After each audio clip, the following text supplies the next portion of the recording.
So everybody do this with me. Just put your two hands out.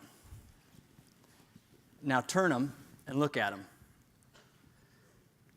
So the question I have is, do you realize the potential that can be unlocked with those two hands?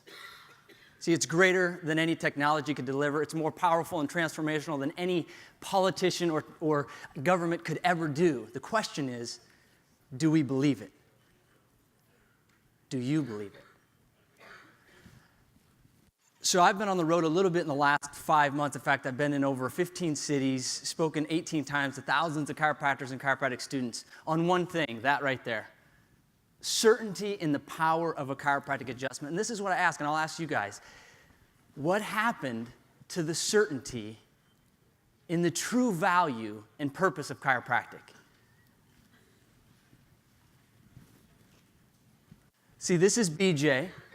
And every year, BJ held the Lyceum. You've heard it, Lyceum is a gathering. And for a week, he would hold a gathering in Davenport, Iowa. And in 1919, over 5,000 people showed up for an entire week to learn about, understand, and really experience this thing called chiropractic. In 1920, there was no Lyceum because there wasn't a building big enough to house the amount of people that were going to show up. And in 1921, over 8,000 people showed up at Lyceum to gather for a week to understand and learn about this new healing art. So the question that I ask myself is, did they come there to hear about back pain solutions? Do you think they came there to hear about the greatest and the latest in headache relief? If you look back, in fact, what actually happened is in 1918, there was a flu pandemic where 20 million people died worldwide, most of them in the first 6 months from the flu. 500,000 Americans died. And in Davenport, Iowa, in 1918, 50 medical doctors treated over 4,900 cases of the flu with 274 deaths. Listen to this. So 50 medical doctors, 4,900 cases of the flu, 274 deaths. Same city, same time, 150 chiropractors treat over 1,635 cases of the flu with 1 death. The history shows us that with medical methods, those that were seen and treated for the flu, out of 10,000 people treated, 925 of them died. Chiropractically, out of 10,000, 25 people died. 1/40th the death rate if you got adjusted, essentially. So the question is, and it would say, well, why was people flocking to Davenport, Iowa? Well, 1918 flu pandemic, 1919, we better figure out what this thing is, 1920, 21. You see, everybody in the world, there were people from all over the world were coming to learn and hear about this thing called chiropractic. So the question is, what happened? Right? What happened? See, I could sit up here and we could blame the AMA, who spent 20 times more than anybody else in 1932 to lobby Congress that it was drugs and surgeries in their way. We could blame antibiotics, came on the scene in the 40s, or vaccines. But the bottom line is, and here's what I want to kind of impart on you today or tonight, is that it was an us problem. It's never a chiropractic problem. It's a chiropractor problem. You get that? So students, hear what I'm saying. It's not a chiropractic problem. It's a chiropractor problem. And so the cool part about it is we control it then. Would you agree? Right, so then we control it. Right, instead of skirting the control and say it's about these other outside forces, no, it's here. So thankfully to a Life University and visionaries that lead the school and board that leads the school can actually pour into you guys as students and doctors to actually teach the truth. So as I've been speaking, lately, the one thing I found out is that,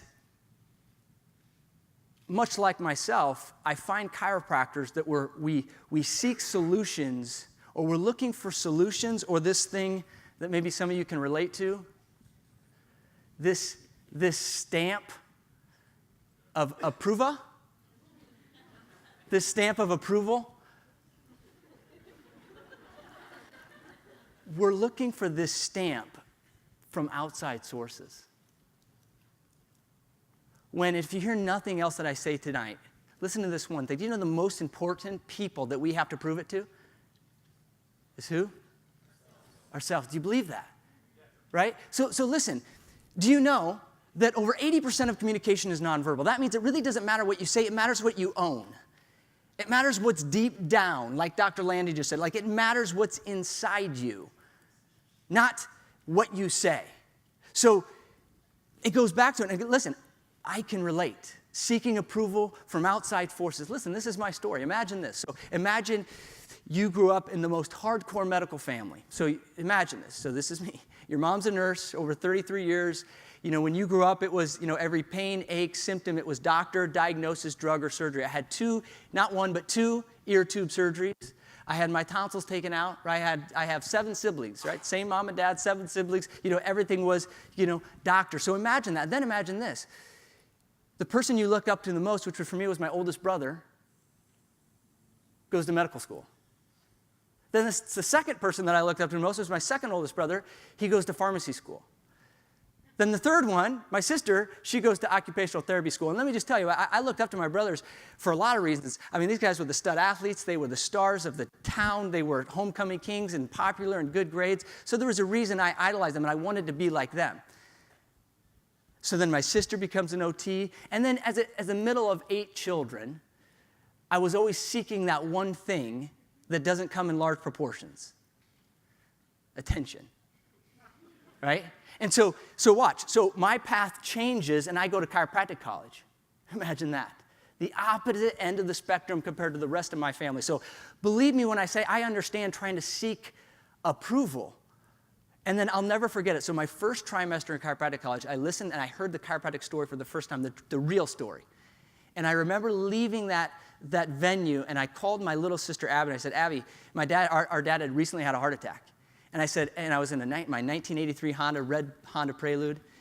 And I called her, I said, Abby, Dad had a heart attack largely, if not fully, in part because he's got a bad back and he's got one of these things called subluxations.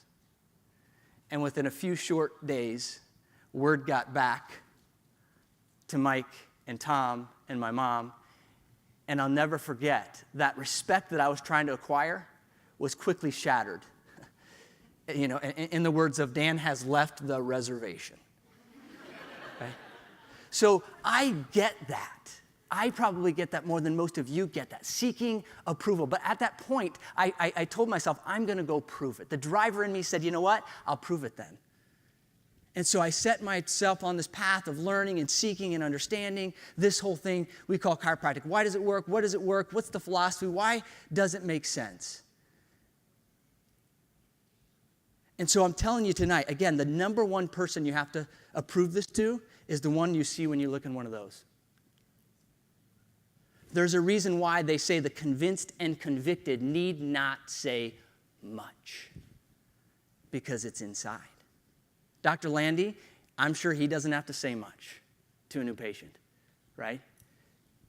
And so again, I want to challenge you that. And then one of the things, again, and I'll spend my next 9.5 minutes talking about this, is where I really feel like our profession has to move into really understanding why it is that we get the results that we get. See, if you graduated, and there's a few of you that graduated before 1981, you actually learned that the intervertebral disc was aneural. There was no neurology in the disc. Now, some of you may say, well, we don't need more science and research. And I'm here to say, like, if that's the case, and in 1981, then a guy came along named Bogduk that said there is neurology to this, we as chiropractors, that's an important part. Even my side, which is very philosophical driven, that's an important part. So whether we like it or not, the language of today is science, and we can play that game. So one of the things that, again, I'm extremely passionate about, another guy that's passionate, one of the things I'm passionate about is... we're going to move through this.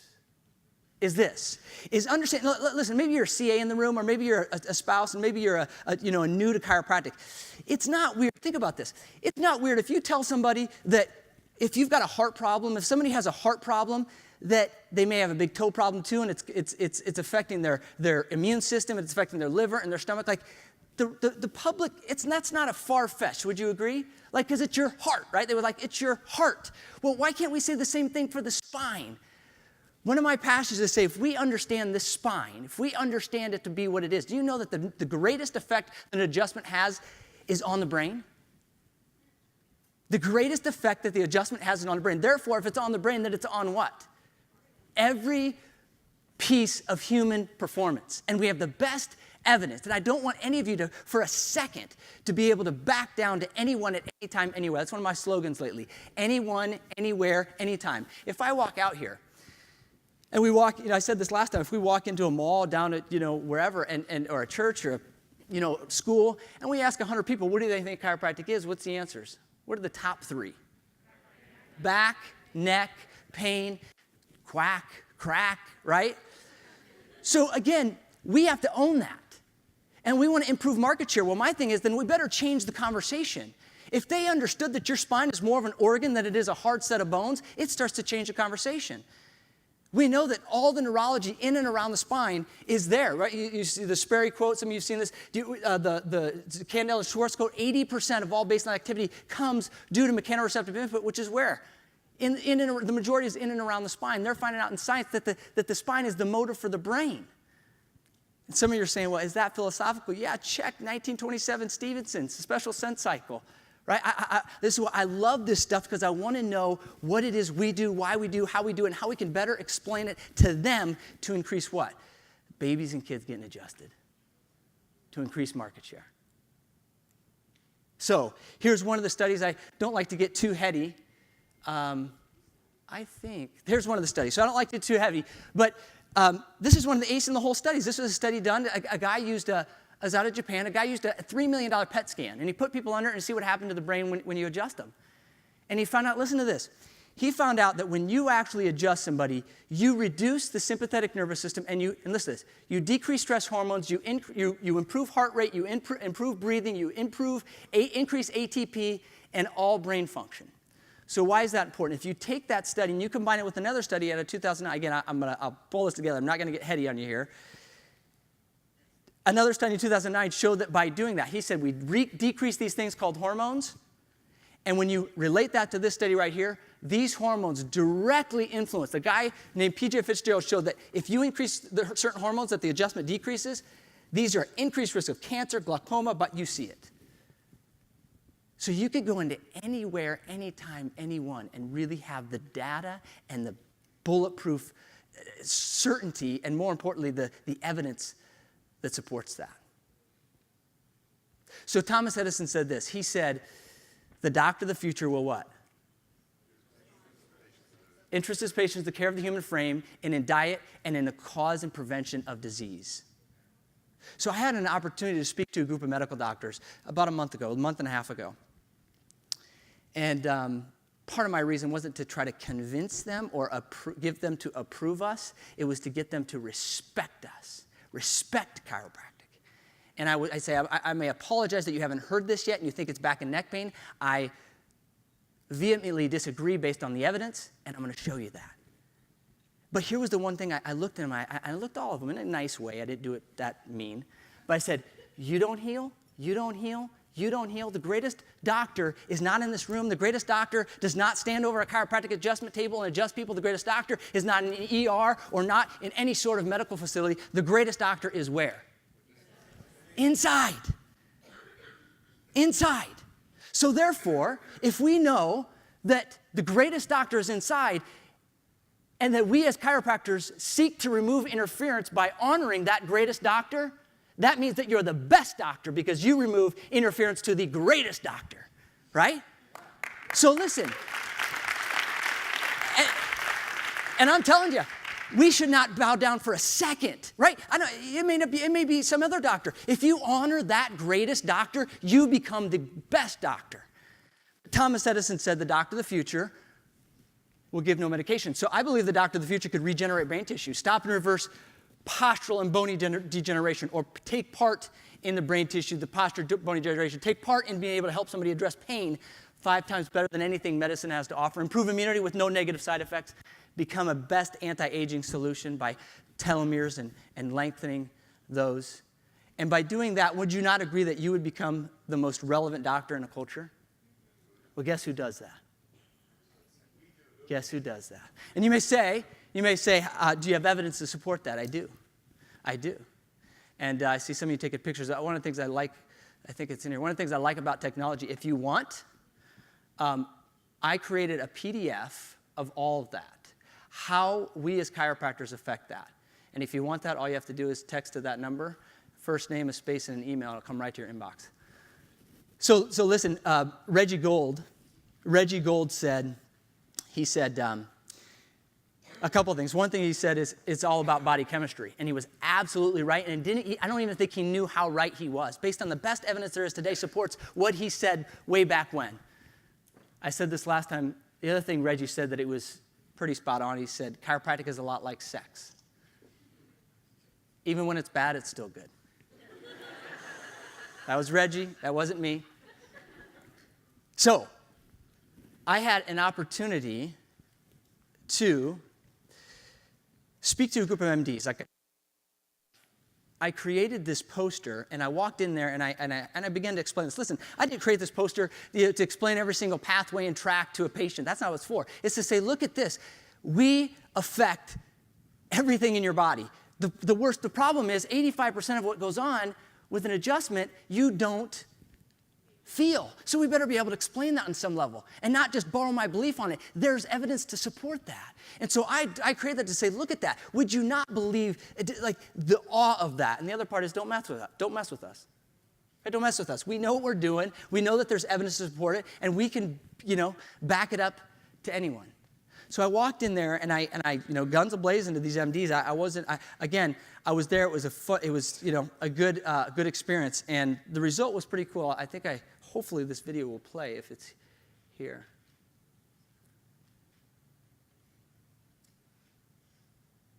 Now, after learning a lot from Dr. Sullivan, I think I would really encourage other physicians to pay attention to chiropractic and not to just write it off. It's not just, something that specifically is related to back pain. I mean, it's really related to our nervous system and how our nervous system overall controls health. So what we refer to as vertebral subluxation, when a spine, a vertebra is altered in its position and not moving appropriately, it virtually affects GI tract, immunity, stress hormones, aging, and neurodegeneration.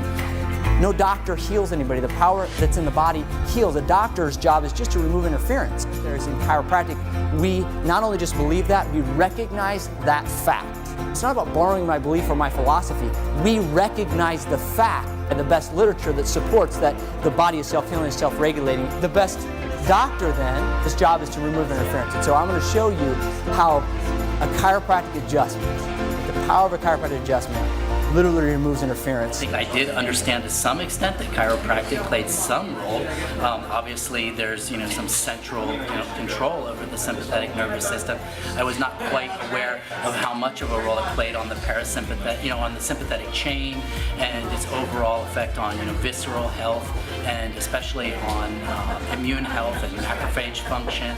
Opened my eyes a lot, and especially with regard to treating our patients that don't just have back pain but have significant stress, anxiety, and then the effects that seem to have on them long term.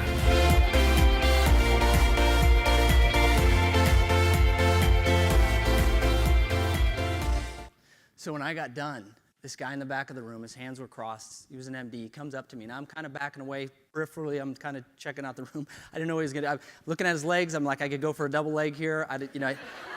I wasn't sure. However, here's what he did. He comes up to me, and he didn't ask me about a patient. He didn't ask me about a condition. Didn't ask me about even any of the science that I went over. He said, "Can you help my son?" And his son has a condition that all of you chiropractors in the room have helped a patient with. So a guy that has all the resources, he's got all the connections, has a son that's homed and diagnosed and diseased with no answers. And what hit me in that moment, as I thought, driving away, I'm like, you know what? These guys are human beings. They're people. They may have a little more understanding and knowledge of science and anatomy and physiology. And maybe for you, it's like, do you change your message to maybe something that's more influential or affluent? The bottom line is these are men and women with real lives and real kids and real families that need the real truth, and they need the gift of chiropractic that only you and I can give. And so I'm telling you,